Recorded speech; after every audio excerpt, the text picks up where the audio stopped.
we're gonna just jump right into a slide that I put together. When you have a small group like this, right, that's growing in the right direction, one of the things that I always like to build with all you guys, it took a while to build this for Ulysses when I first met him. Ulysses had a deal. I met Ulysses online or something on Instagram. He had this deal. He would not give me the address. I'm like, look, all right, what's the address? I'm like, what's the address, right? He was like, well, it's a 3-bedroom, it's a 2-bedroom, it has a roof, it has a floor, it has a ground, it has a street. All right, well, what's the address? Well, yeah, I can't give you the address.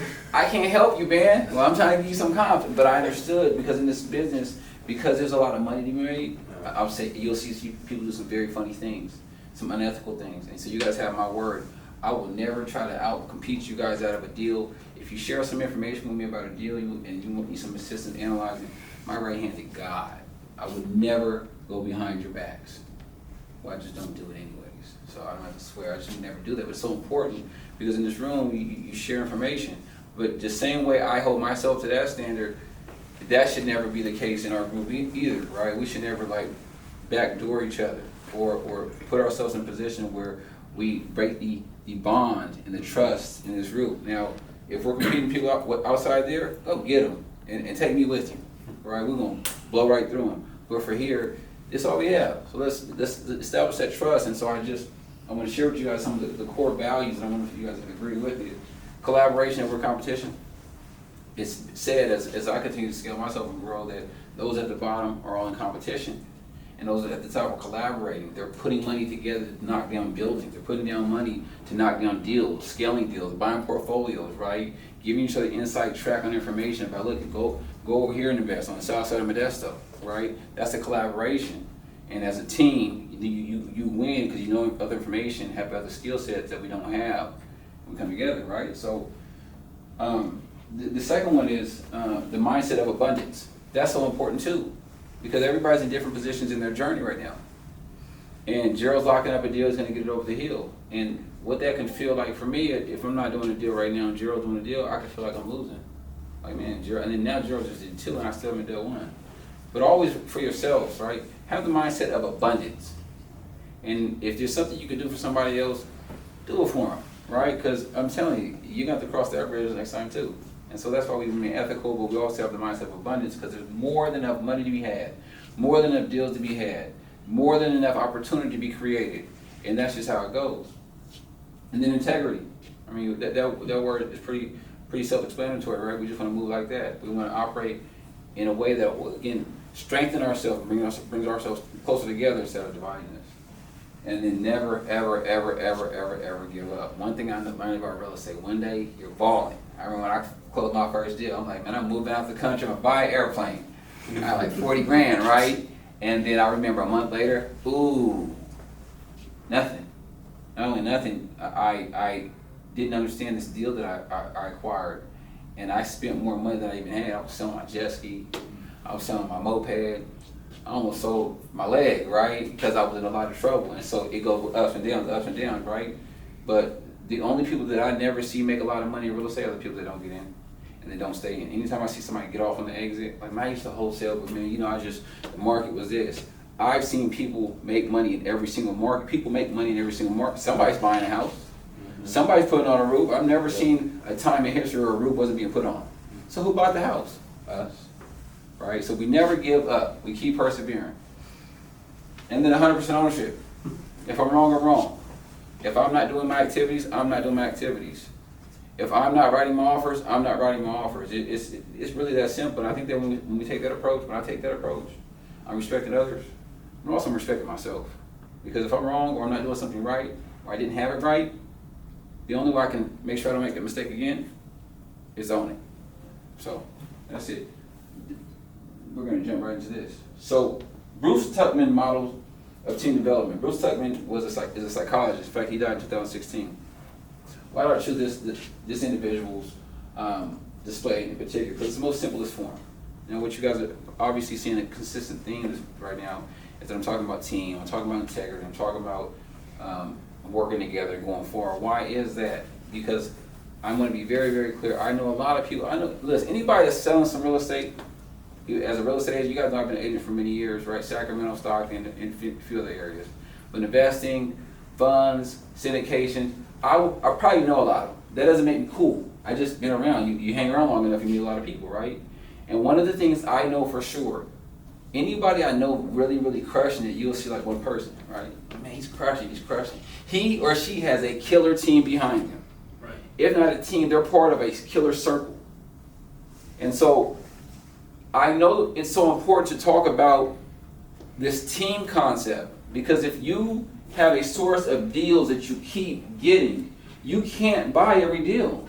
You think you can manage 15 projects at once? I hope I can get there, but not yet. Would you want to? Yeah. No, that's too much stress. You got to go home and sleep. Yeah. You got to go eat some food, right? Yeah. And so when you're in a position like that, you can say, look, I have a few deals. You could even put a little extra on and say, look, Zach, here, you take the deal. There's somebody that's going to be the NBA player at some point in our group. And when you have the abundance mindset, when you have the team mindset, when you have trust, a person that's getting all of these deals from maybe his uncle's an attorney, a divorce attorney, he or she would have no problem sharing them. But when you don't grow this team concept and this team culture, I wouldn't want to work or share or give anybody anything that I don't trust. But I do like to work together with the right people, right? So Bruce Tuckman talks about the different stages of growing culture, right, and developing a team. And what you see, there's forming, storming, norming, performing, and adjourning. I'm not going to go too deep in it, but what it simply says is this: when people first meet each other, they meet, they say hello, right, and then you go into the storming stage, right? That's where your communication begins, right? And so like today, some of you didn't even know each other, right? But I went to the back room and came back, and then you guys were all talking. When you first come into a room, it's just like, hey, how you doing? And it's a gradual process of going from communication to cooperating together. Then trust is built, and then at the fifth level, which is adjourning, that's where you have collaboration, trust, communication, your teamwork, and that's where you see the most optimum level of wins. So this has been around since like the 1960s, but it's like the most simplest model in which it explains why it's so important to have those different elements. Because we can go far, not can, because can's and trying down a strategy, we will go far. Hey Trey.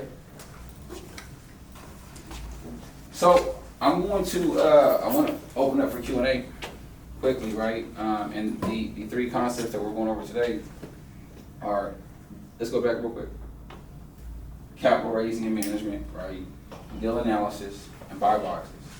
So let's do this quickly. Everybody got a little note card. From these three right here, I want to get some questions and answers, but you don't have to take notes. Does anybody immediately have any questions about any of these concepts? Buy box. We're gonna get into that. I got a question about all of them, but I feel Okay. we're going to go into each one. Okay, we are. Any questions? Go ahead, Trey. What are you gonna say? Let's go into each one and kind of do a debrief of each one, and then we'll That's fair. write Okay, some questions. that's fair. Please. So capital raising and management. So there's different types of capital, right? There's hard money, there's private money, right? There's conventional money, there's Fannie money, there's Freddie Mac money, right? You guys all familiar with these terms? Right? There is bridge lending. So there's all type of finances out there that you can utilize. And then you have the capital raising process. In the capital raising process, in short, for what we're doing, some of us are wholesaling and all of us are looking for flips. Most of the time you're going to be connecting with hard money and private money companies, right? Or you may have some capital, or your friends and family might have a IRA, a Roth IRA, right? Or self-directed IRA in which you can utilize that money and even limit the taxes that are paid back on all type of crazy strategy, right? But when we're looking at flips, when we talked about somebody having 15 deals in their pipeline, right? That happens. You can't have enough money. So what I've learned in real estate, when I go to mixers, when I go to events, even when I meet people that are probably just getting in real estate, you never know who knows what. So I'm always raising capital. How does that look like, right? So when I meet people, I mean, Zach, how you doing? How long you been in real estate? What are you actively doing? Oh man, I'm starting off with some wholesaling. Well, I would ask him, how are you funding your deals, right? Because there's a chance that he's gonna say, well, oh, my uncle. I was talking to two people in this community a few days ago. They're both working with a guy in Modesto, and he's funding deals too. All right, he's funding deals. And so always trying to figure out where the money is. Whether it's hard money, private money, right? IRAs, or if you have family members and friends that are looking to get in real estate, but most people don't want to do what you guys are doing. A lot of you have construction backgrounds. A lot of you are probably just good with your hands anyways, or good at leading a team, or have a resource of people that can execute. Most people, believe it or not, that I know that are in real estate, that want to get in real estate investing, they don't want to do the flip. They want to put their money up and get a return. That's where we come in next. We're willing to do it. Believe it or not, more people don't want to do it than you would think. Risk and challenges of capital raising and management. In short, why do I bring that up? Because everybody wants to flip, but there's consequences to not understanding the process fully and not understanding the risk. One of the biggest risks as a flipper, and there's a law that just passed this year, in fact, as a flipper, it's easy to flip one, but it's easier to get sued. I've been sued before, but nobody ever told me. So as I began to get different opportunities at hard money and private money to take down deals, I was like, cool, man, like whoever got another deal, give it to me. I got the money. Because I had different lenders that were having my back. Oh, Jake, you want another deal? You want another deal? And what happened is I got too far ahead of myself because I didn't understand all the risk that was associated with it. And when I was over leveraged on some properties, I was going to lose everything. When I got litigated, what they do is they find out what the type of property you own, their attorneys, they're gonna come after you quick. They find out what type of property you own, and then they'll start putting liens on it. And they'll take it to the judge and say, hey, if we win, tell him he can't sell these right now. So understand, and then we're gonna go into it deeper with Q&A, understand that when you start flipping property, you start raising capital, what happens if you can't pay the money back? How do you limit that risk, right? It's important, because you can make a lot of money, but you can lose it all too. We wanna manage that risk. And then we look at return on investment. It's so important that we understand that when we're doing flips, it's not so much I did a flip, I'm successful, I made 30 grand, I made 20 grand. What we're gonna focus on is the efficiency. Meaning, is it about 20 grand or are we really measuring the type of returns we're getting? Is what we're investing in worth the time? I used to look to try to make 20 grand, anything, 30 grand. I won't touch anything at 20 grand. I won't touch anything at 30 grand. I won't touch anything at 40 grand. I won't touch a flip at 40 grand. But that doesn't make me better. That means I understand my journey and the return on investment, so I have a standard. Now, if somebody likes 30, that's cool. I have no problem with it. Just what it takes for me to do something in 90 days, I know I have better opportunities. I could pass, I'll take this one. Hundo. Pass, I'll take this one. 70. So understanding your journey is so important, and understanding the why behind it is so important, because we want to make sure not only that we're doing great in properties, but we're extracting the most in 12 months. How much are you making, and how much time did it take you? Right? So you want to hit the next one? Let's stick here and answer questions just about the capital raising and management process. And when you guys ask your questions, it doesn't just need to be directed at Jake. It can be something for the group because everybody has different experiences. Gerald's getting into his flip, and different people have that. So let's take a couple minutes to write down, think of some questions, and then we'll pitch them to the group. This is more of a brainstorming session. It's like open. This is open discussion. Yeah. It's open. So, it sounds like some people already have some questions. Jill, you're partnering on your deal right now, right? Yeah. So how do you feel about like assigning roles in partnership and raising capital and things like? Do you guys work together on that, or is it more of a you do this and I do that?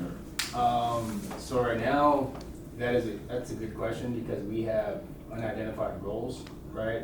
If we did split it up, because I have construction background, they left me to the scope of work and managing contractors.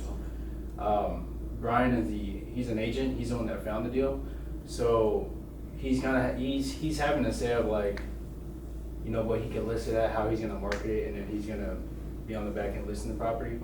And then my buddy Darren, he's more finance, so he's like a huge numbers guy. So he's taking care of like private money lenders and choosing which one is best. So if we were to divide and conquer each role, and we've talked about it, but even then, like it still feels like we hadn't really verified our roles. We do have a good understanding, like, okay, so since you are an agent, take care of that. Since you are in construction, take care of that. Darren's the numbers guy, so it just makes sense to do the private money stuff. And he's in like Gator funding communities too, so like Gator funding. Is that Pace Morby? Private money lending? Is that Pace Morby's thing? Yeah, yeah. Let me He's ask another investor, influencer. No, I'm so sorry, I jumped ahead of you. Go ahead. I was just commenting on Yeah. what Gator method was. Have any of you, does everybody know what Gator is? What's Gator? Gerald, you know. It's pretty much a community of people that are finding private money lenders and connecting them to the deals. Okay. So their audience, let's say if I'm a what they call a PMP, private money partner, and you find a deal and you're looking for private money lending, I'll go and I find somebody like Zach that has money, and I'll connect them with you, but I'm brokering the deal and such sort. So I'm putting my connector's fee on top of it. Okay. Yeah. So basically, you're charging someone a fee to find them the money, right? Yeah. Like, say I got a deal, I need the funding. You're like, all right, well, I got you. Right, Call right. me. So if you aren't already doing your own research and finding your own hard money or private money, Yeah. I just have somebody that is ready to deploy however much you want. Yeah. Okay. But I think there's a lot more with that too. So, And typically, when I see Gator funding, it's really for short terms. It's short terms. So say there's like a gap in what you're trying, you need, a lot of times we're trying to get deals 100% zero money out of pocket, right? Yeah. So you'll need an EMB, right? Or when you close a 100% finance type of loan, the lender will make you put up some money in advance. So when you first start the project, you would rip out, do all the demo, replace the windows, and you would provide him or her some receipts. And then they'll give you a first draw of that 100% financing. Well, if you don't have that money, it's covering the gap, Yeah. right? Yeah. But it's at a significantly higher interest rate. But if you're getting it for a very good deal and it pencils out, come on Gator, right? Okay. And What's the sorry to cut you off. What's the average interest rate on those? it varies. It varies, but significantly higher than your average interest rate. yeah, It's and everything negotiable. it's typically 15%, but they don't come in with points origination fees. Yeah, it's expensive. It's expensive. I don't think that for our group, I don't think that that's something that we'll ever see. And I say everybody can do their own thing, right? Yeah. But if you told me you're taking out a deal and there was some Gator lending even negotiated, we would mastermind try to find you the money in market rate. Because we're not going to leave that type of money on the table. Why wouldn't you just keep that money, right? But we can get into Gator too, definitely.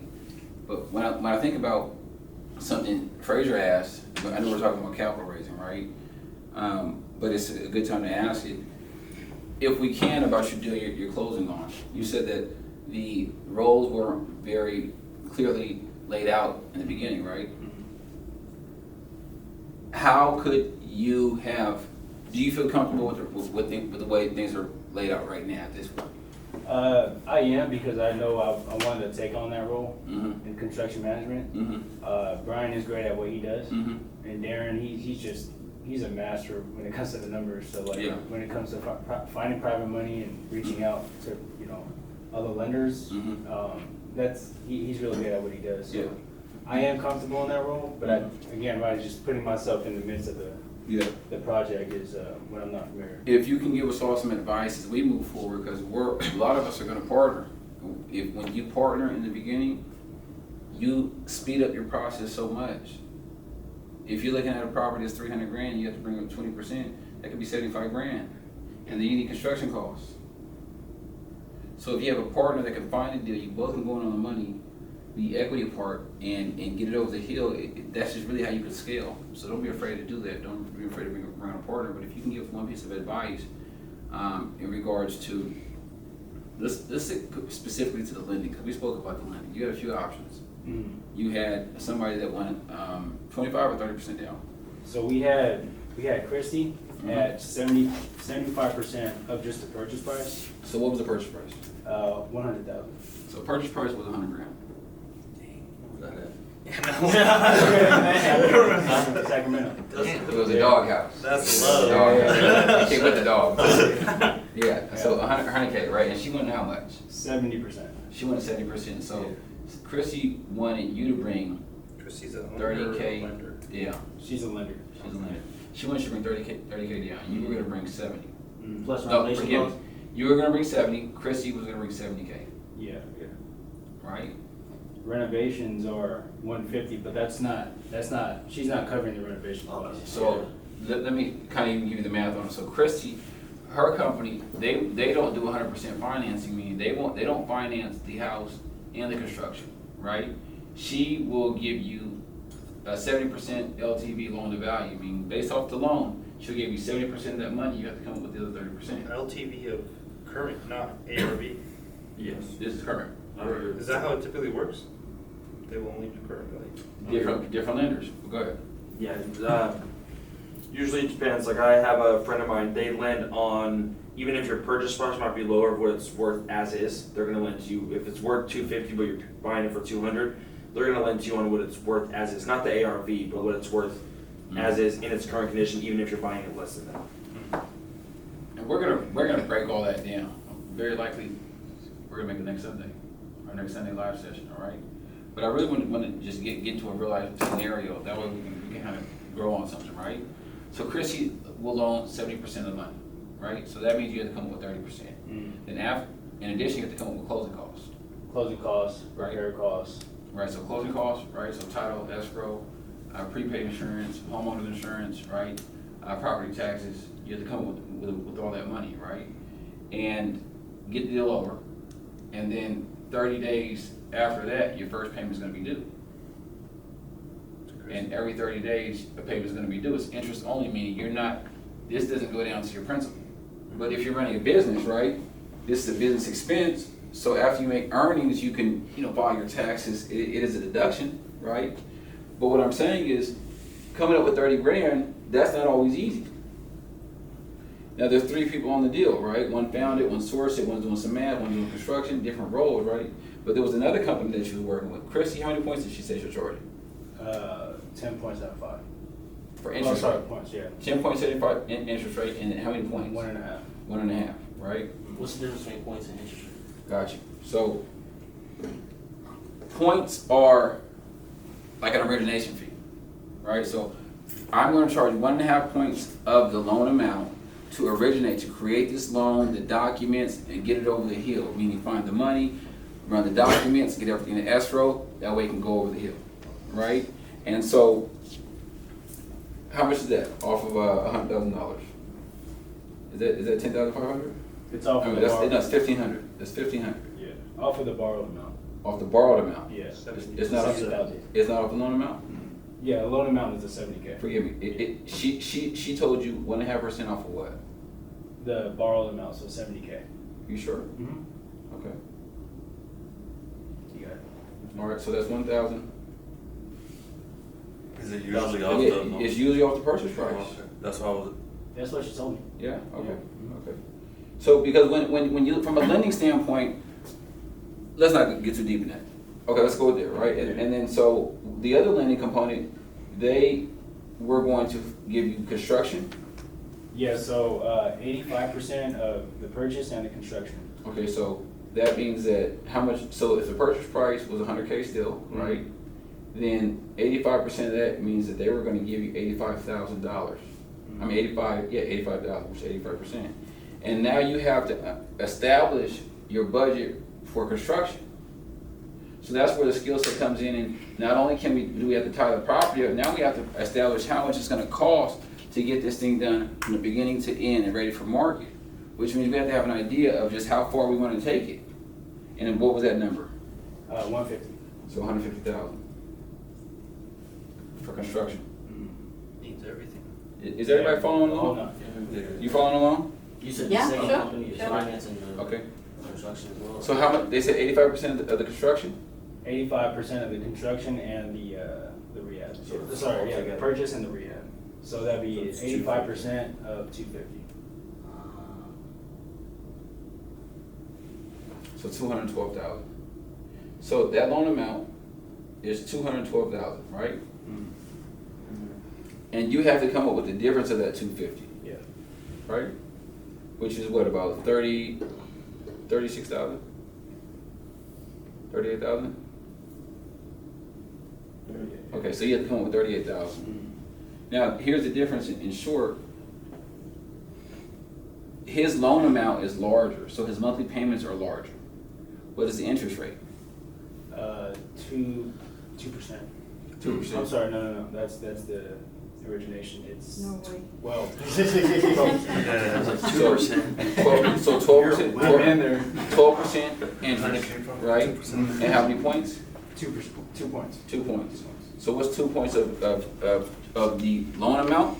Yeah. Of 212. 212. Yeah. 2 million. 4240. So just to create the loan, they want $4,200, right? Yeah. And it's 12% interest. You can establish that. Sure, well, you got it. So we're gonna take 212, 500. I'm gonna divide that by what? Is it 30? 12%. Yeah, by 12%. Or you multiply it by. There it is. Good. No. I got 25,000. Yeah, you'll do. And then you divide that by 12. So you take the loan amount, divide it by the interest rate, which is 12%, right? And then you divide that by 12 months. So every month you'll be making a payment of $2,120. So that means that if you have the property, if it takes you 90 days to flip it, and you're gonna go on the market for another 30, 45 days, let's call it 30 days. That means you're gonna have it for 4 months. Multiply that by 4. 8480. 8480. So before you close this deal, we call the second number 48,000. It was 48,000 38. that you need, 38,000 plus another 10.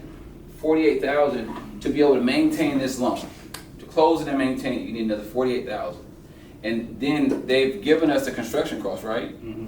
So you need to get the construction over the hill within 3 to 4 months, which is very doable. But what I'm saying is, as I'm scaling real estate in the beginning, there's a few things that I want to know. I do want to know from what loan product is going to be more favorable. Because if you know the granular stuff, more particularly with the finances, when you begin to scale, a lot of times people leave a lot of money on the table because they go with one company rather than another because they don't understand the math behind it. So imagine leaving $6,000 on the table every deal. $6,000, it adds up. But now let me show you another layer of math we're going to discuss. You could leave $6,000 on the table because you went with one lending company because interest rate points, either you didn't know. If you didn't know, that's the first thing. You don't know how much money you left. But when we start to take an audit of our finances, right? And not only do we understand the types of capital we're raising, but the return on investment. We're realizing that we might be leaving $6,000 on the table. You also have to look at what we call time. That's another currency. With the second scenario, what they are giving us is all the construction money. Well, what's that worth to you? It's not getting done without it. If I don't currently have it, what do I need to do? I have to pay something. I have to give up something, right? So if I didn't have that option and I wasn't willing to pay that, I'm going to stay on the sideline for that much longer and I'm never going to be able to scale my business. Earlier you heard me say, I won't touch 20, I won't touch 30, I won't touch 40. Well, once upon a time I would. Until I started doing a few things. Understanding how to scale my business, understanding how to partner with the right individuals, and then further, really understanding the different loan products and how to apply it. Sometimes some loan products, depending on where I'm at in and out of flips, make sense for me to pay a little bit more. You'll always hear people say this. Please remember this. Oh man, if you do flips, man, you're gonna pay capital gains. You're gonna pay capital gains. Yeah. There's nothing wrong with paying capital gains. Because this is gonna be a journey for all of you, right? In the beginning, you're gonna be paying everybody. Right. You're gonna be paying points because you don't have the experience, you don't know what other lenders out there. You're gonna be paying a gator lender because you don't have the money. You're gonna be bringing on partners and splitting that money so thin, you just break even. You're gonna be paying, but you're gonna be earning value. You're gonna be earning experience. You're gonna realize the granular components to getting into deals and getting them to make sense.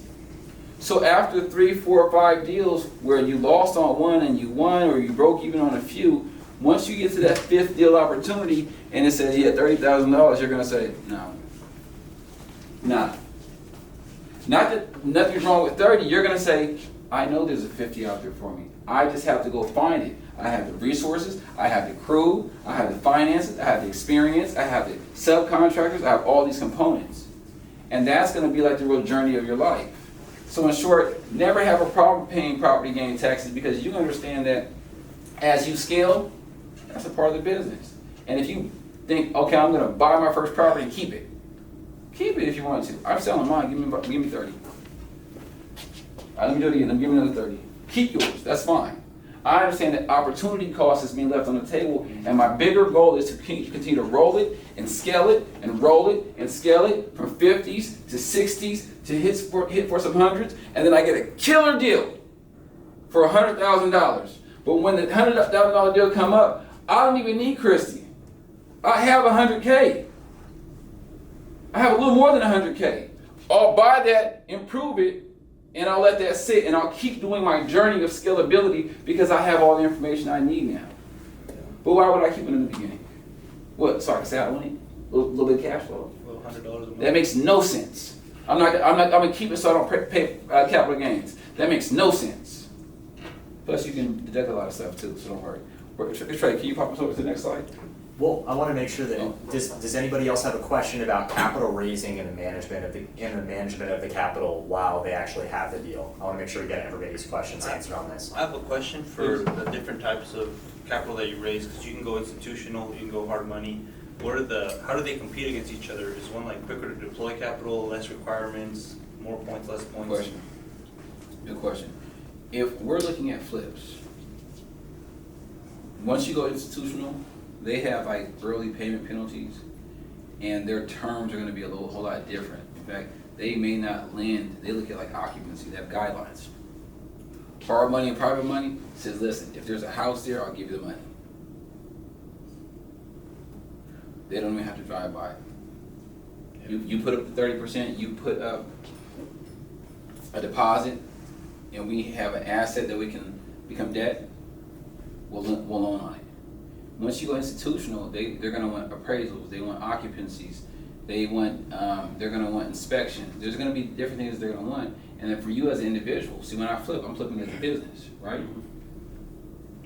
When you are looking to flip and use institutional money, they're going to be looking at you as you. I mean, show me your credit, show me your employment, show me these things. And so they're not quicker closes either. These things can take 40 days, 50 days. But when you go hard money, you can close in 4 days. If you call Christy on Friday, and you get insurance Friday and a preliminary title report, I am 100% sure that money will be there Monday. 2 years ago, I was going to Vegas that's when I met Cash Our Keys in person, in fact, for my uncle's birthday. Christy said, listen, it's going to be New Year's. New Year's, everything shuts down. The day of New Year's, and then the next day, Monday's a holiday. I called her, I swear called her on a Thursday. The money was there on Friday. Now, I think we recorded that same. I swear to you, I recorded for 2 or 3 days. No lie. But I say that to say that institutionals aren't a bad thing in the least bit. It really depends on what your exit strategy is. So if you're going to be acquiring a property or having a hold for a longer time, Fannie Mae and Freddie Mac debt is beautiful debt, great debt. But when you're competing for, you're offering to get accepted, and somebody has a distressed property, you say, yeah, 30-day close. You bet it, right? Bet it's not treated as cash. But different scenarios. There's times, especially you're buying multifamilies, 5-plexes, 6-plexes, things like that, or just different properties where it does make sense. And then you have construction loans too. Any other questions or anything about any one of these, what is it, how many, four segments of capital raising and management? I have a question. Please. Regarding the P&L. P&L statement? Yeah. Uh-huh. How you get this? You Or can- how you compare which one is good for you? When you say P&L, you mean for a business? The private money lender? Oh, forgive me. I thought you were, okay, I got it, for sure, for sure. Private money lender. I think that, and we'll dive into it even more. One thing you have to find out what type of property you're gonna be buying. And what is your strategy with the property. Once you find out the property you're gonna be buying, the discounts you're gonna be getting, and the terms in which you have to get that property over the hill, you'll also look, and we're gonna dive into that later on, your buy box. Is there a certain amount of money you're trying to make on a property? Are you trying to close in a specific time? What are your goals with the property? So when you look at those two things, then you also look at the math and what it's gonna cost. Okay. Because some private money lenders, they're gonna give you certain restrictions. They're gonna want a lot of documentation. Many will say, hey, I want to see your experience. So give me a list of the last 5 properties you closed within the last 24 months. And most of the time, we don't have that. So what shall we do? So what shall we do? We have to either possibly go utilize another resource that might be more expensive.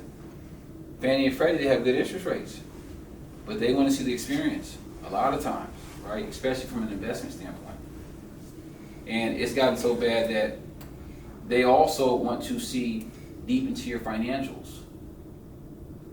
So, not so much, you can't just bring somebody on with some money. We want to see your financials. We want to see that you have enough assets under management or capital that you personally own that can cover the debt, suppose you get foreclosed upon. It's gonna make it a little complicated. What else is like business credit? Will they be looking at that also? Business More credit. based on that, on lending? Who? Institutional or private money? Both. Institutional will always claw deep into it, right? And they'll always claw deep, and you're probably going to be a personal guarantor, right? So even if you put the business up, they still are very likely going to want to know your own business, your personal business, right? Versus hard money, they don't care. They don't care. Don't tell us where you're getting your money from, but they tell you. Like, we don't care. Because if you have an asset in which they're lending it on, because they'll pick it up on Google Maps, right? And they understand most hard money lenders only lend in areas that they understand. Anybody that's local probably lends in Oakland, San Jose, Sacramento, but they understand the market because real estate is very local, right? And so when they pull it up on Zillow very quickly, ARV's 300,000, you have it in contract for 100,000 to do a Google Maps. That means that if you lose the property, they give you 70,000 and you lose it. They have something that has the upside of 300 grand to it for 70 grand. They don't want to foreclose them. That's not the business they're in because it's very expensive, right? But I just say I think that for the functions of what we're doing immediately with flips and even some wholesaling that you guys are doing, it's always going to be always going to be hard money because you have to move fast. With institution, you don't get to know anybody at the institutions. Hard money, you deal with the same person every time. That money will be there. You call on Friday, it'll be there Monday, and that's where you're going to be very fast about it. So that in real time, it's probably not going to be any institution that you'll see us utilizing unless we're refinancing. And if we do that, that's great. I had a question real quick about that. So basically, the private lender or hard money lender, they protect themselves by seeing how much the property is worth, right? So they see, like for example, how you said it's 300,000, he's getting it for 100. They're like, oh, there's already equity in that. So Yeah. if anything, they're like, if anything goes bad, I'm gonna just take the house, right? Yes, but that's only one metric. Uh-huh. That's easy math to do, right? Yeah, I'm just trying to understand it. The other thing they look at is a hard money lender. When you call them, they're going to ask how much experience you have. Yeah. First question. No. First question, the experience. Experience. First question. Yeah. And then they know. No, I'm just coming at it from their perspective. Like basically, Collateral. yeah, if that's how it goes, and they see it, they're like, oh, it's a win-win for me, because if anything, they would want you to not No. even flip it, right? No, you would think that. Uh-huh. It's not a win-win. Okay. The reason why it's not a win-win because They don't want they're, that. they're not in the real estate business. Mm. They're in the debt business. Yeah. And so if you're in construction, Mm-hmm. right? If you're in construction, you don't want to go learn how to measure blinds. Yeah. That's not construction. That goes into construction. But you probably never don't talk about blinds ever, Even if there's money in blind, I'm telling you, there's money in blind. Do you guys want to get into it? No, we're in construction. And it's very much like that, where for a variety of reasons, people that are in the hard money realm, the financial realm, they end up moving money. And then they have investors, right? Whether they have a fund or just a group of investors that are pouring this money into it, they're making money largely off the points, the hard money company. If they have to go to their investor and say, hey, person in New York that loaned us this money, the guy that we loaned the money to, he's not paying, he's not answering his call, and you have to go get an attorney to sue him. You'll be in court for a year and a half. To get what? The 70 grand? Well, if they haven't paid you for 6 months, then and you just paid $20,000 for an attorney, you kind of catch my drift. Yeah. It never makes sense. Most of the time when somebody begins to get foreclosed on with private money, they're just saying, listen, if you just give us the keys, we won't sue, and we'll even give you $5,000. Just walk away. We'll take the loss, because that's not the business we're in, and you're messing up our relationships. Imagine somebody has $1 million loaned into a company, and it gets sour. They don't want to loan that $1 million anymore. Yeah. I don't get origination fees. I think I got one more All right. question. I know I've asked this question before on one of our calls, but when you're talking about those monthly interest payments, would you say that obviously it's always smart to partner up with someone or multiple people on your first deal? 100%. Would it be smart to partner with somebody who could make that monthly interest payment and then give them more of a piece on the back end? Or what would you do for somebody who doesn't necessarily have that disposable income to pay that interest payment every month?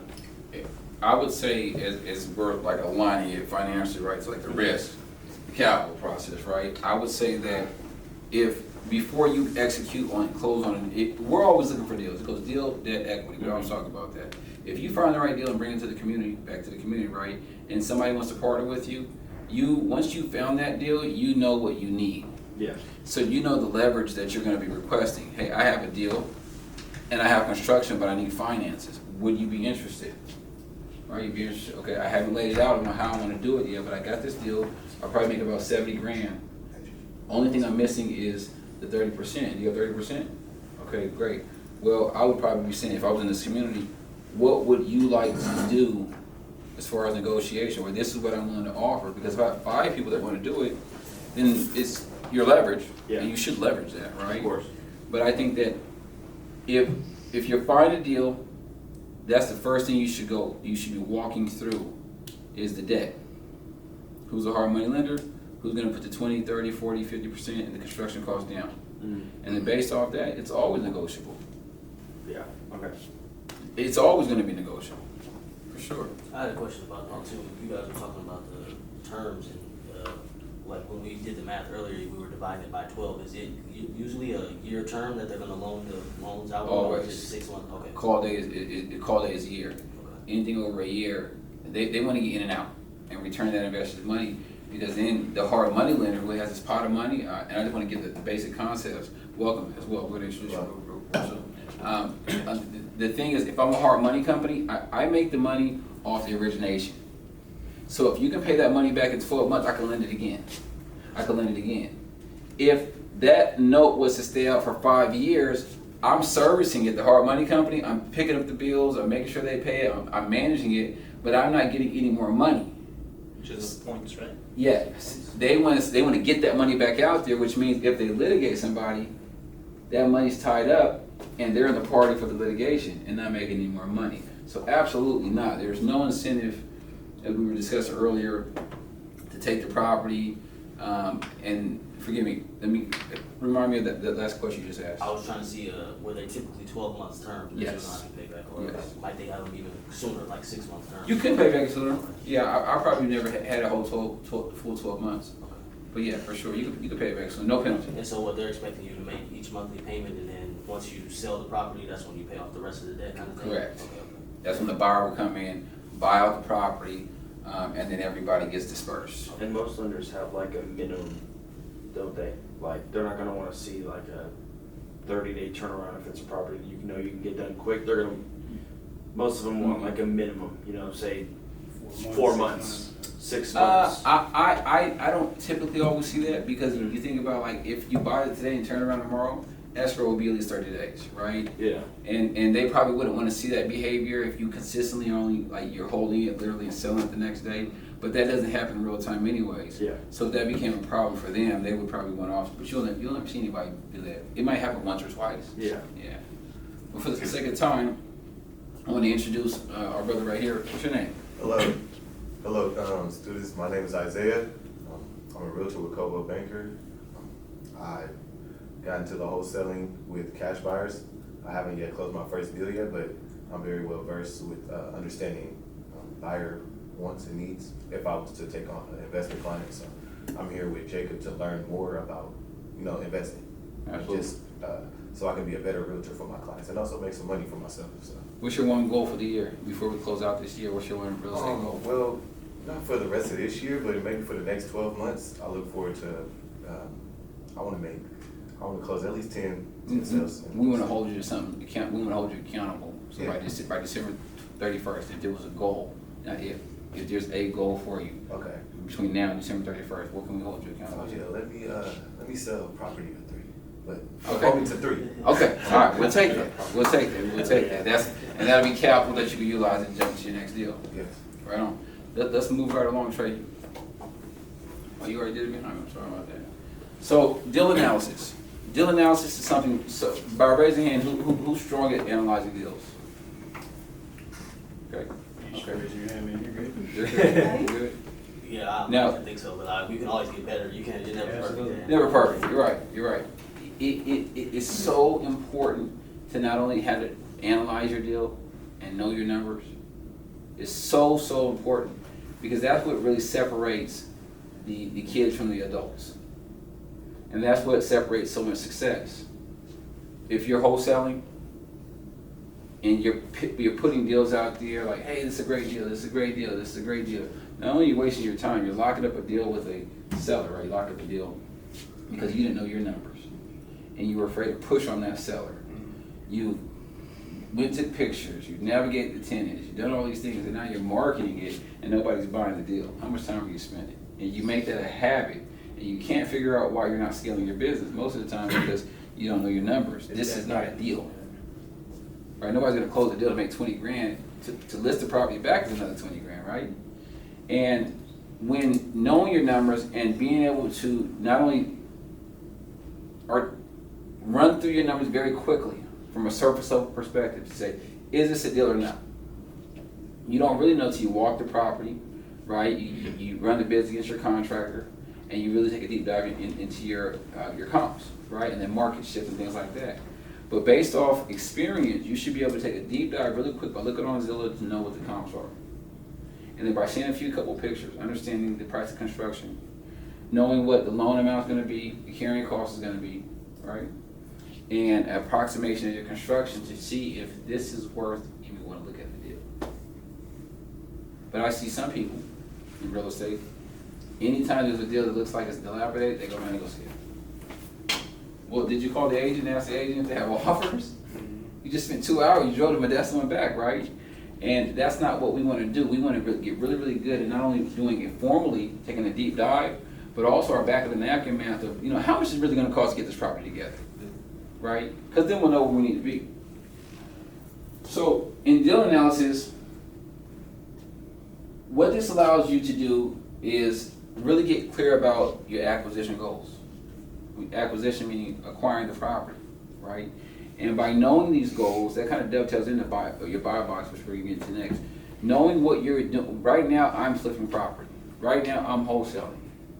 By getting very clear about if you're doing both, great, but if you're just flipping, that means that as you calibrate property, it simply and every time has to make sense from a flipping perspective.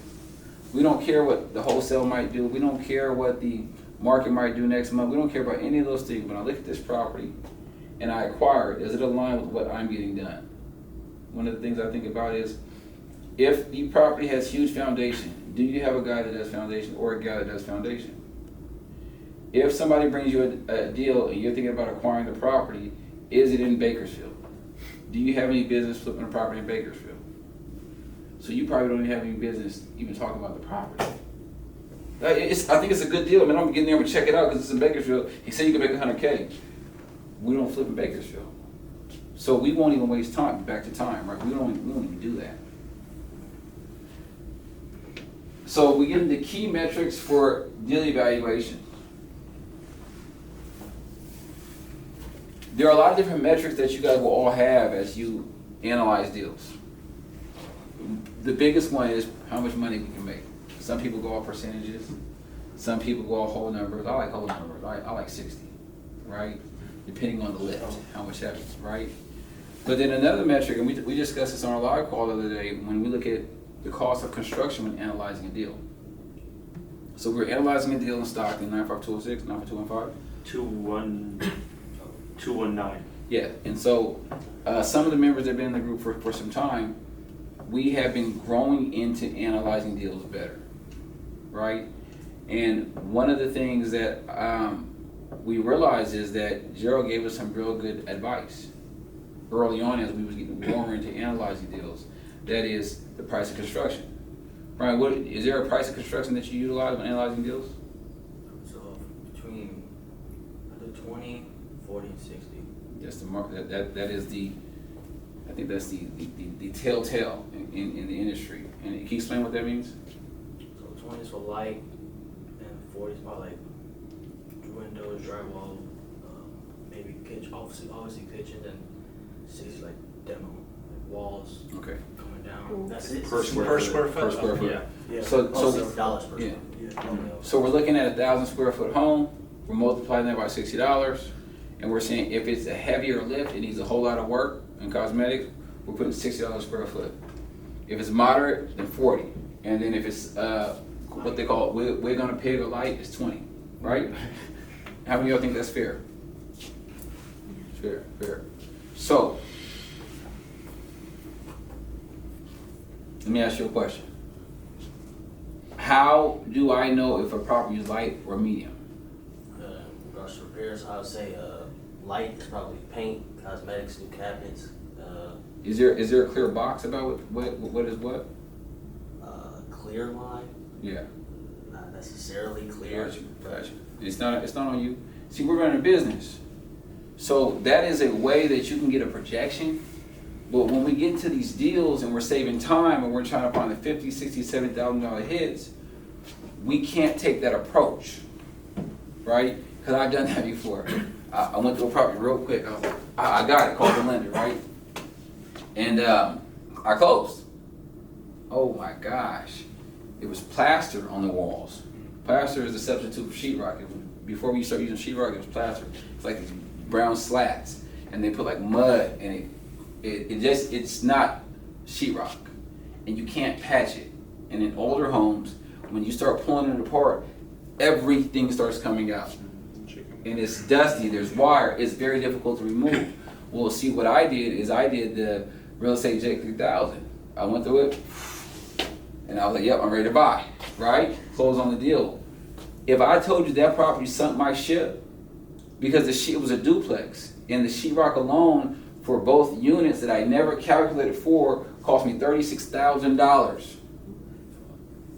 Even if I was still profitable, when I closed the deal, I never closed the deal knowing that I needed an additional $36,000. I always had like a little something put away, $8,000, and then I can call my boy for $5 if I got into trouble. Who has $36 to loan me? Honestly. And it was at that point where I had to tell myself, I will never do that again. I will never take that type of approach to it. I will get very, very clear and molecular about how I analyze a deal.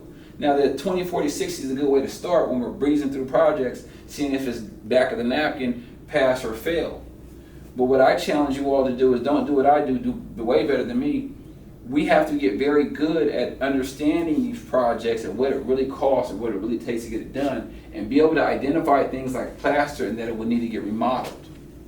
Because if you put even the $60 to that plaster, that demo, nobody's gonna demo it. Every sheetrock guy I call was like, yeah, come over. They'll walk in, oh yeah, we'll call you. Nobody, I got money for you, right? They wouldn't call me back. Then my buddy had to tell me, yeah, they're not touching that. It's a mess. It takes forever. So, in short, understand the metrics, right, of how we look at analyzing a deal, whether it be profitability, whether it be construction, whether the metrics of what we're willing to pay to a lender. When you do it like that, it's really following like a system. And it will prevent you from leaning outside your box and making a decision that you should not have done, right? Then we look at the financial analysis. We talk about analyzing deals. That's pretty much straightforward. Risk assessment. There's certain risks that come with deals. The better we analyze it, the more information we have, the better, the more we mitigate the risk. People say, is there a risk in real estate investing? Yes, but with the information, the risk is like, it's still risk, but it makes sense. You can mitigate and challenge it and minimize it. Due diligence process goes back to our inspections, back to understanding our numbers, right? Understanding construction, and also understanding that if we don't know, you can pick up the phone and call. Call somebody. Don't just move forward because of just the deal, right? Then we look at exit strategies. Exit strategy is one of the most important things you need when you analyze a deal. Most of us are flipping, some of us are wholesaling, right, or doing both. When you are acquiring property, we were analyzing a deal that was $1 million the other day, a little more than $1 million. Well, the one thing I didn't say on the call when we were analyzing this deal was, think about how many people can afford that $1 million property. You need to be making about $270,000 a year, probably a little more than that. So would I get myself into a project like that, even if it's a deal, if the buying pool is really tight? Very tight. It really depends on the person, but my exit strategy is always FHA. And then real life case studies, right? When analyzing deals, it's always good to tell a story. Really navigate the deal as if you're buying it or somebody else that you know is going to be buying it, and continue to tell yourself like, okay, I'm at this property, I'm going to do this, and then the buyer's going to want this, the buyer's going to want the kitchen, instead of saying that, yeah, I'm going to do the kitchen like this. In real life, the wife of this family that buys it is going to love this island, and they're going to need a bathroom over here, and the garage door or the main street's not safe for their kids. And that's how we analyze deals, by making it real practical. Let's do Q&A regarding this component though. Any questions, please? So, when you get to do the due diligence part, what you said, like, make sure everything's not it's not plaster or it has some foundation issue or whatever. Does that come after you get your offer accepted or before you even get your offer? Good question. Because the only thing that I'm thinking about is like, when it's a hot market or whatever, or it's a good deal, there's already a lot of people on it, right? Good question. So a lot of people will be like, good question. Let's waive the inspection or whatever. I got you. Good question. Good question. So I don't know where you're at exactly, but I'm just gonna make an assumption, right? I'm making an assumption. I'd be keeping it real tight if I was you. Anything I buy would have to be by your house, in your city, in your neighborhood, right? And when you find it there, depending where you find it, if it comes off the MLS and your time frame is short, you got to get over there quick. If somebody in the community says, "Look, I got an off-market deal," you can see it tomorrow or Friday. You still got to get over there quick. So the first thing, right now, every single property, even before you write an offer, you're going over there. You're going over there like this, and you are picking it apart, not for the sake of I just want to get a deal. I need to put my eyes and train my eyes to find everything wrong with this property. Just like this, every single time. Every single time. And what your eyes are going to start doing is say, oh, got one. Oh, got one. Also, you probably get one chance on good deals to go in and get, you pop over on lunch, right? You get one chance. And so when you go home and you call your contractor, your buddy, he's going to say, well, how's the walls? They look cool. That doesn't count. You have to say, hold on, okay, there was a crack. I would think that they probably need to get redone. If I had a guess, let's go what they need to get done. Let's put that in our math. Right? But for due diligence, you'll always want to see the property, especially at this chapter. Right? We need to see it. Right? We'll pass. If I can't see the property at this point, because I can't crap out, it's my first one. We're seeing every single one. If you can bring on somebody a little more skilled in different areas, that's great. But your job, you get there, do all your videos real quick. And then by the time you get to the call, you should be punching your calls. Tile, square footage, boom, boom, boom. Brian, you did like this. I was thinking when analyzing Are you always putting your contingency included? Do I always put a contingency? Yeah. I do. I do. Well, I do informally, and I probably can get better. When I look at a deal, right, I gotta make 60 already.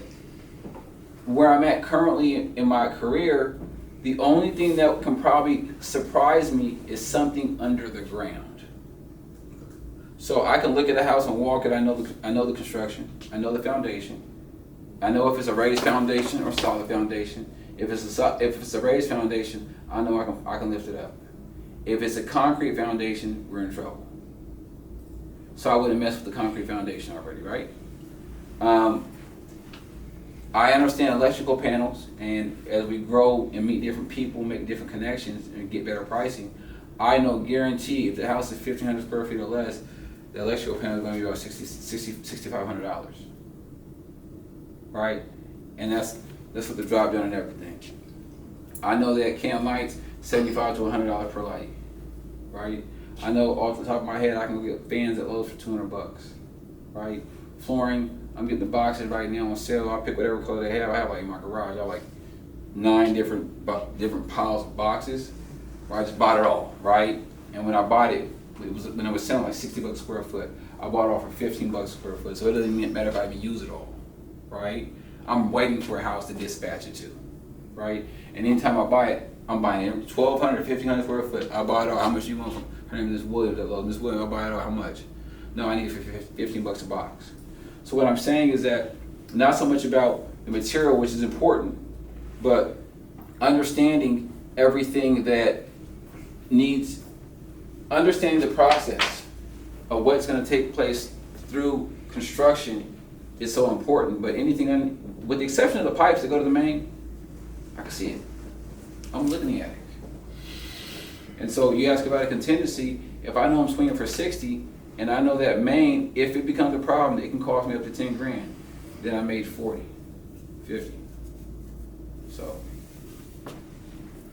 when it comes to running comps, right, like when we're running our comps and we can't find any like solid ones, how far can we go? Can we go like over a mile or? if you have to start searching for comps, leave it alone. That's the trick I'll tell you. Because if you can't find them, what makes you think an appraiser's gonna find them? And if he can't find them, he for sure is not gonna be your friend. You want to make it easy for him. That way, when he or she doesn't give you the appraisal, oh, whoa, I got all of these. In fact, I know this property. My buddy Jacob listed it. You want me to call him? Beat that. I'll write the letter for you. So make it. If you can't find comp, we leave it alone. But you can't expand it. I mean, as we grow, you can expand it. Still make it hard for yourself. So I'm in the situation right now, I'm looking for my first deal, and I'm getting this, I'm driving by a property, I see, oh, potential, you know? It's beat up, it's ugly, but I don't have a buy box, I don't have acquisition goals. To me, I just see, oh, this is potential for profit, if I can get it at a good number, it's all beat up. And these are like ranchettes, single family homes, sometimes they're multi-family, you know? So what would you advise someone in my position looking for the first deal to kind of narrow down, or just go after the first one? That's going to be our next slide. Okay. I'm going to answer that. Any more questions regarding deal analysis? Please. Go ahead. What you were saying, I wanted to ask, like, would you prefer to expand timeline? Would you say like go past 6 months, past 3 months in your timeline, or would you rather expand your distance as opposed, or maybe both? I know in like some of my past deals, I might have had to go timeline and distance to see different comps, but they're not going to necessarily give you what today's market price is, but help you get an understanding of what the area has to offer. I'd rather go timeline. Were you going to say something? Like last 6 months. Yeah, would you rather expand I'd rather like go 6 to timeline. 12 months as opposed to a mile, 2 mile, you know? I usually do like zip code and like last 3 months if I can. Most But appraisers. he was asking is if he don't find any data in 3 months, Okay. then would you go? And I'm curious to know your thought. Would you rather increase the amount of months you go back, or would you increase the distance of the radius? If I have to do that, I'd probably leave that property alone and find another one I could get some good numbers on. See, this you can't start. We're gonna get in the buy box. So I've tried it. We're gonna get in the buy box. But the reason why both of those are a challenge, because you'll lose. Yeah. You'll lose. If you can't find it, the appraiser can't find it. And the appraiser is always gonna be conservative when it comes to the bank to protect, he works for the bank, or she works for the bank, protect the bank's money. And they get the final say. And I just wouldn't wanna shoot any dice like that. The other thing about distance is, in whatever city you're talking about, Sacramento, Oakland, San Jose, Modesto, you can go from one street to the next street, it's very different. So it would be very, very different if you're saying like I live in Oakland and I know how all the properties perform within these 2 miles because my grandma grew up in this house. So I have a very clear idea of each street, and real estate wise, not street wise or anything else. That might be considered, but now you're suggesting that an appraiser would know that. And how often, I mean, as a real estate agent, it seems like all my appraisers come out of 510. 510, who is this? Hey, it's the appraiser. Hey, how you doing? You want a coffee? You know, that's the first thing I say. I need them, right? And so it seems like every single time that be the case. So for me, I'm leaving it alone, especially early on.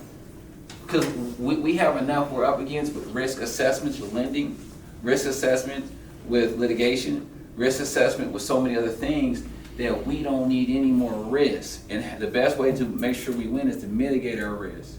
So I would say this, for a flip, I'm not touching it because there's so many things out there that are a layup or easier opportunity. Any other questions?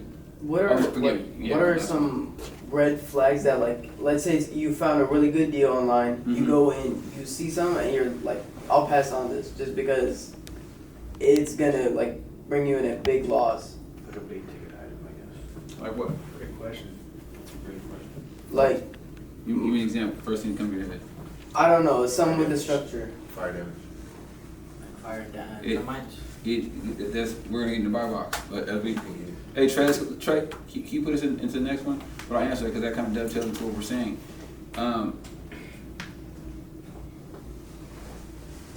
I'll answer first. So it depends on how much it costs, and if I have the talent, because the more you grow into real estate, what you think is big becomes very small, right? So how many of us went to Buena Vista? Went to Buena Vista. Sarah, you know Buena Vista? Fairfax? What's that one? It's the property in San Rafael.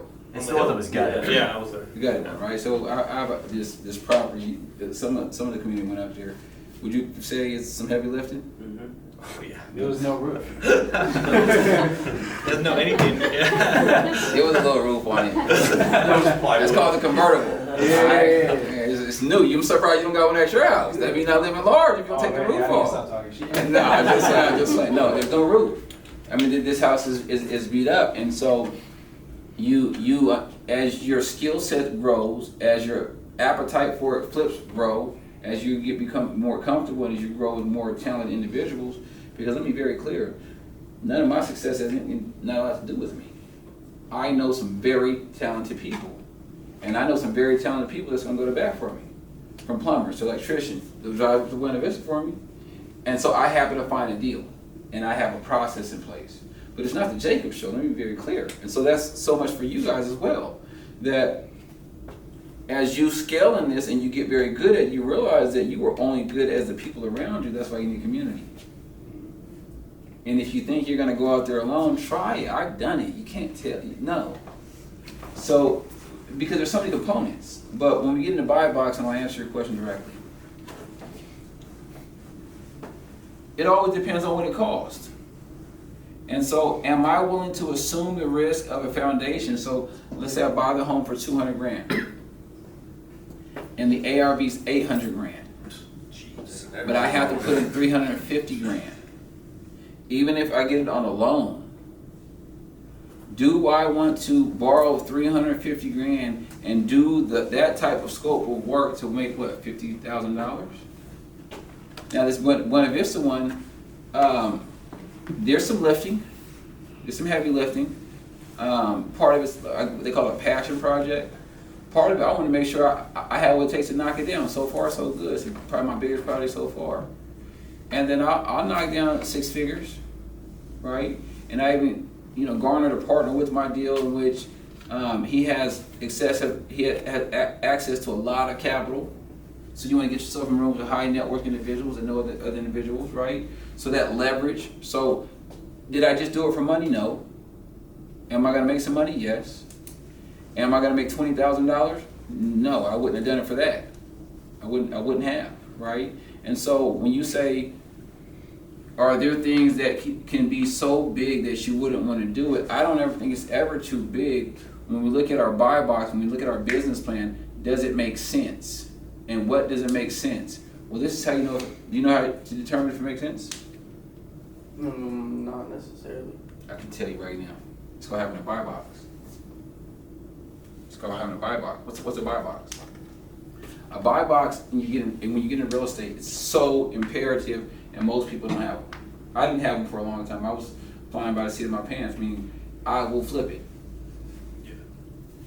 If it didn't have comps, I will flip it. How do I know? Because I never checked the comps in advance. I just started flipping it, and when I sold it, I lost a little bit. I still made some money, but I didn't do my due diligence. And so a buy box is very simple.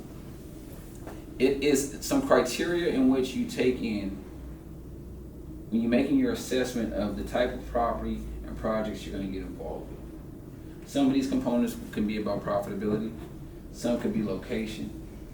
Some could be about exit strategy, right? Some can be what we're talking about right now, a heavy flip or a light flip, right?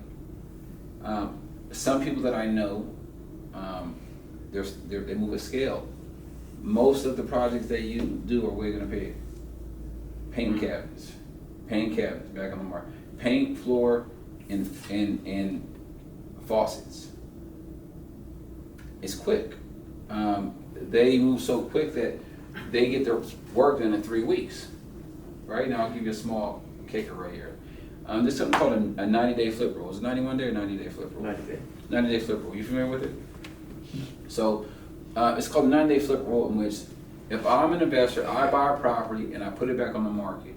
90 days have to pass up before I can take a contract. So on the 91st day, so 3 months and 1 day, then I can take an FHA offer. Anything short of that, FHA will not let it go down. So what does that mean? For people that flip very fast, they understand their buy box is not an exit strategy of an FHA buyer.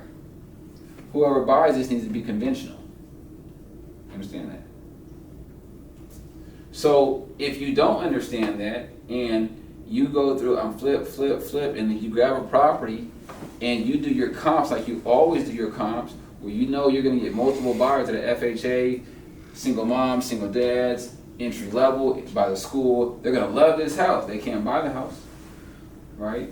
So understanding buy box is so important.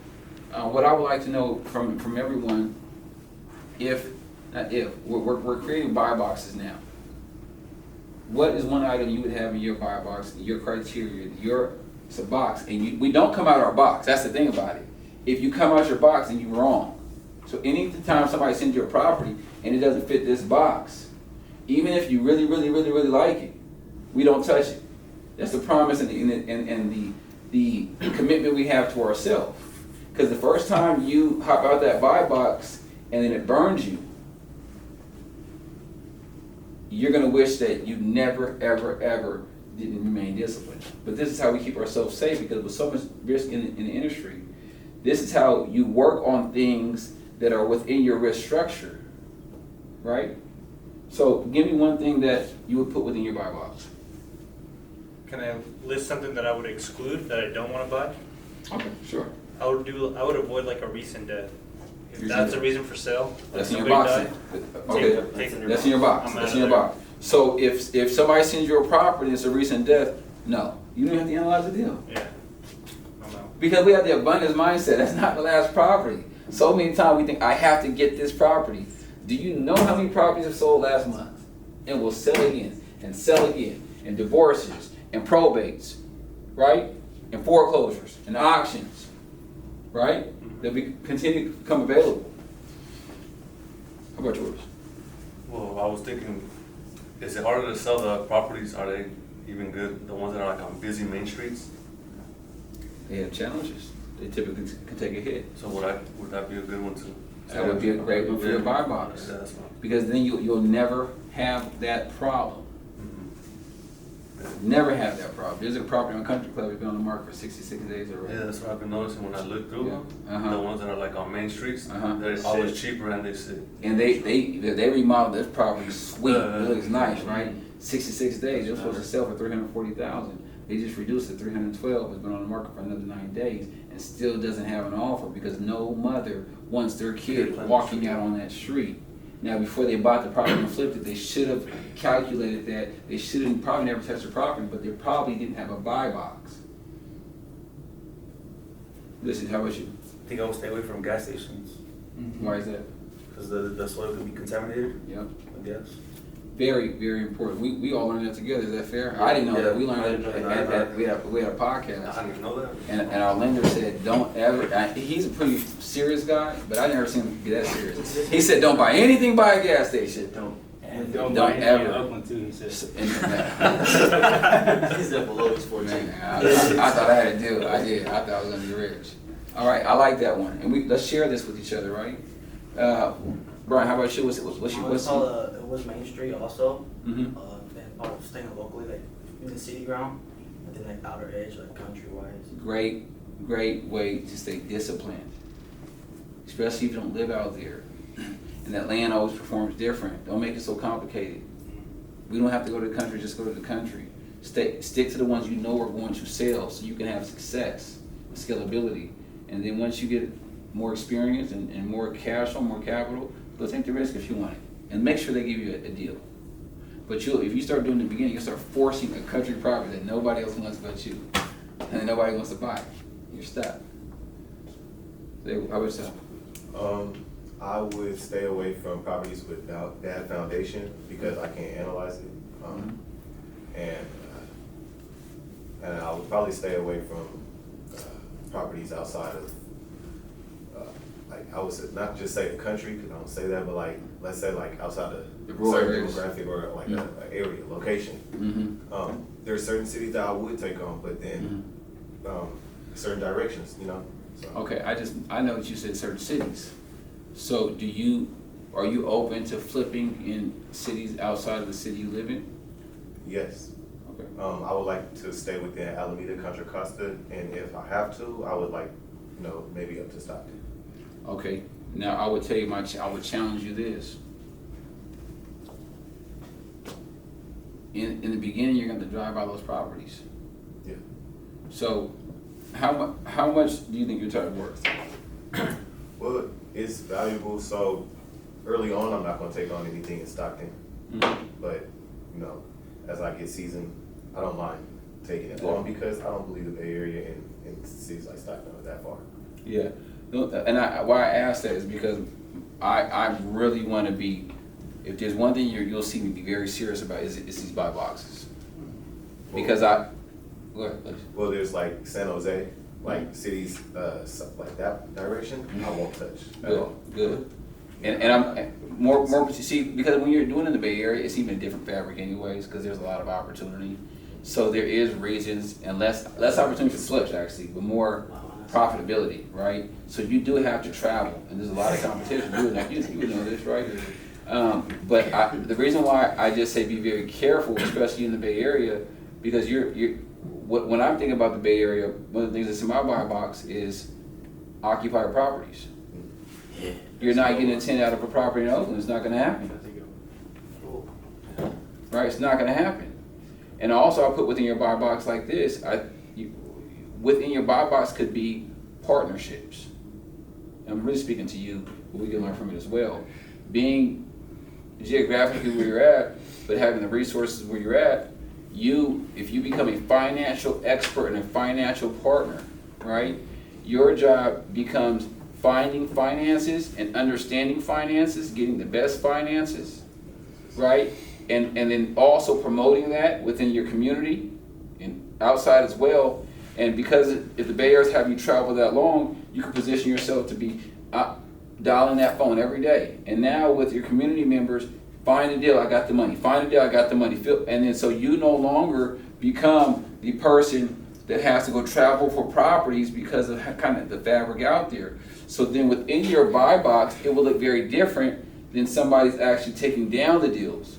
So if Isaiah brings a deal to you, your criteria would be like, well, how much money are we making? We have to make 70 because we're partners.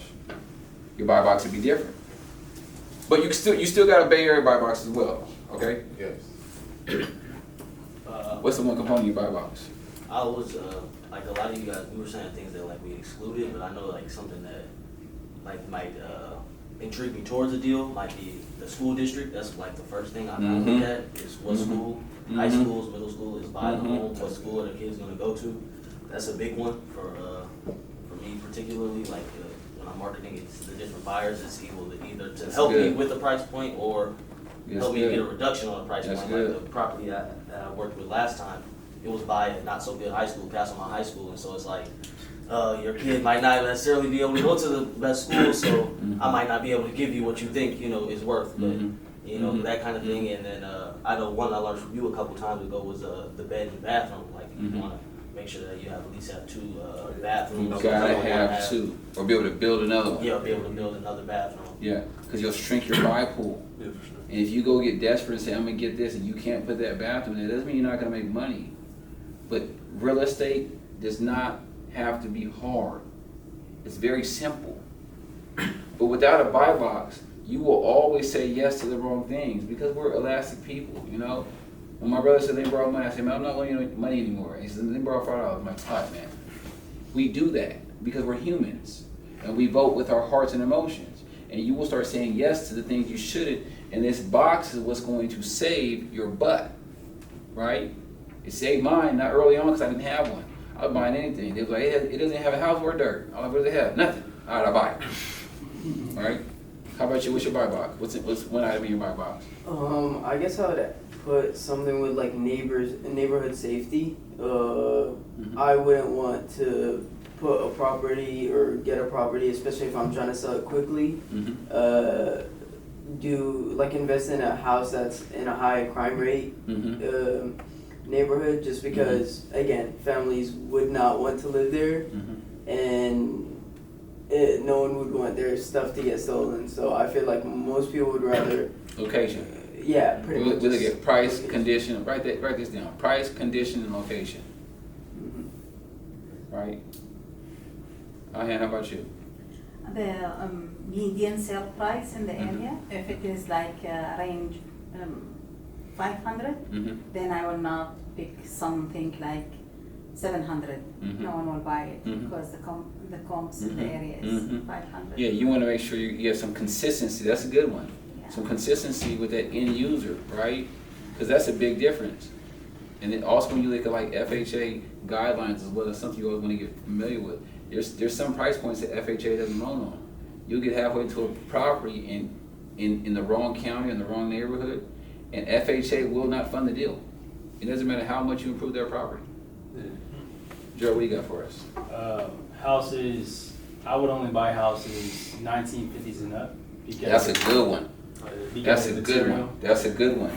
You buy these old houses because they're discounted, you will change every piece of electrical, every piece of plaster, and I've always come at this from a business approach. So I'm like, it's cheap, I can make money, it'll sell. But real consumers that have maybe let's say they're rich for 7 years, had a household, say, I'm gonna buy a house for my family and we're saving. Anybody I've ever met on that journey, of any of my buyers, they always say, I don't want an old house. I'm like, I don't come from too much. So I'm like, it's a house. I like it. You don't like it? I don't want an old house. I didn't quite understand that, but you know why? Because I was living through my windows, my perception. I'll just take a house. And so understanding the old house have old problems. And if you get the wrong, and even on insurance, a lot of insurance companies, what's called the California Fair Plan, they won't even insure on some of the old houses. You'll be in so much trouble. Is there a workaround around that to be considered like a newer build? Or do you have to go to foundation? I don't know the answer. I wouldn't lie to you. But there's a workaround for the insurance. There's some opportunity in my area with those 1940s builds. Yeah. But once you tear them down, you have to get a discount because if you tear a house down, you got to put solar and you have to bring the house back up to code. So essentially, you're rebuilding the house for what, $180,000. So if it's worth like $700, you buy it for like $150. Then that makes sense. You're building it. It's going to take you, plans, permits, other expenses. Yeah, and we're in and out. Yeah, that's. Gerald, you have age of houses like that, you guys should write that down, cause that caught me by surprise. What about like the piping? You know, like, cause I went to look at one over there. Galvanized, that galvanized pipe in Like, there. you know, on the faucet, Yeah. one side will work, but the other side, or you're just like air in the side of Yeah. Yep. Either the pipe is broken or it's a leak. It's a leak or some type of backup, losing pressure, you're right. How about you? One thing in mind is where properties that I would buy. Familiar with Stockton, I know the good parts, the bad parts, where you should buy property, where you probably wouldn't want to. So to me, I'm down to specific zip codes because I know those zip codes like the back of my hand. Like where my parents lived, 95207, I know that entire zip code like the back of my hand. 95203, where I grew up, I know that zip code. Country Club, I know those zip codes. So those are like 3 top zip codes for me. Where if it's in those zip codes and it's a deal, I'll buy it. Yeah, and when you really focus in on a specific area, you see what's performing with agents out there, who's listening, who's double into the listings. You really have a great idea of what the even empire looks like. I know the ARV. I'll run comps just because I need to run comps, but I'll look at it probably and be like, yeah, it's worth about that. And what happens is when you start buying flips in different areas, you're going out to deliver material, check on your guys, you'll see the old lady across the street, you're gonna give her your car. You start really working that neighborhood, becoming an owner of that neighborhood, really owning it. Your sign, your properties keep coming up every single time, and the neighbors start knowing you. For me, I think these are all very good buy boxes. Probably what I'm looking at right now, when I look at buy boxes, I'm looking at what is a heavy lift or a light lift. Meaning, if it's gonna require me to get plans and permits, I'm probably not touching it. Yeah. Now, let me be very clear, many things I will. If it's going to be explicitly require me to get plans and permits, I'm not doing it because of the time that takes and increases the holding costs. But you probably need a permit just about anything, but if the city thinks, I think they'll get involved, I probably won't touch it right now. And the other thing, we look at the cost of time. If I can't make 60, I'm out. Now, don't make that your metric. I have a lot going on, obviously, right? And sometimes you probably take a whole lot out of me. But if I can't make 60, I'm not touching it. I had a question about Forgive me. So there should be a net amount you're going to walk away with in which you have a standard protectors. Forgive me. about the potential flips or whatever properties in high crime areas. Mm-hmm. I don't know. I could be wrong, but I would think that there's still a I'm with large you. pool of I'm people with you. to buy it I'm because with you. it's like usually they're affordable.